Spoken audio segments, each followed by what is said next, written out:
In the heart of a thick, green forest lived a large bear named Benny. Benny was big, strong, and known for being a great climber and a lover of honey. But Benny had a secret dream. He wanted to sing.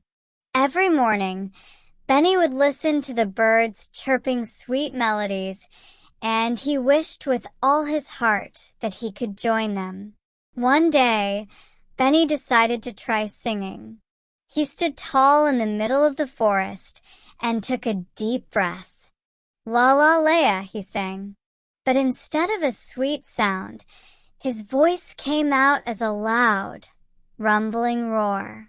The squirrels, rabbits, and even the birds stopped what they were doing and stared.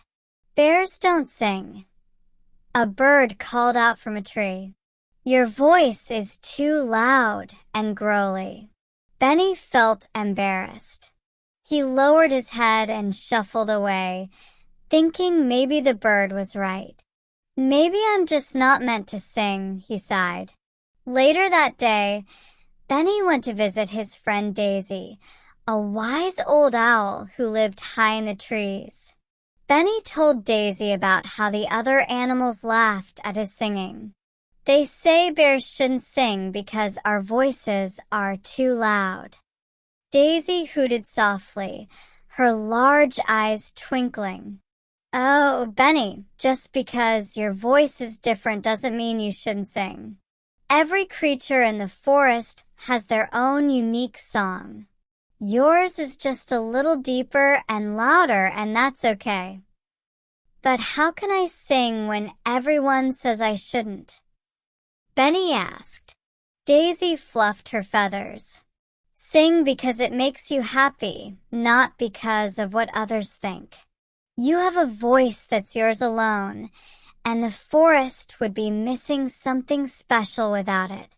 Encouraged by Daisy's words, Benny decided to give singing another try.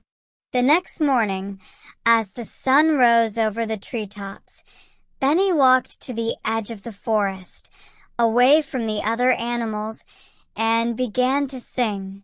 His voice was still deep and rumbling, but this time, he sang with confidence and joy.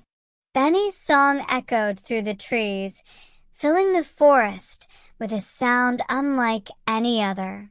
The wind seemed to carry his voice, and the leaves on the trees rustled in rhythm. Suddenly, Benny noticed something incredible. The birds had stopped chirping, not because they were laughing, but because they were listening. One by one, the other animals gathered around, curious and amazed by Benny's song.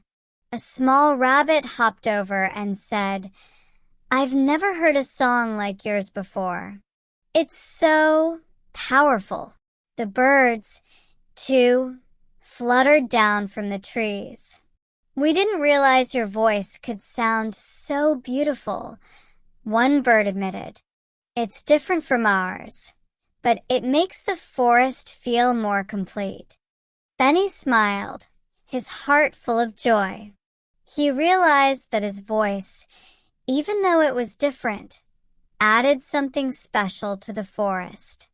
From that day on, Benny sang every morning, and the animals no longer laughed at him. Instead, they appreciated his deep, unique voice as part of the forest symphony. Benny had learned that it didn't matter if his song was different. It mattered that he sang it with pride.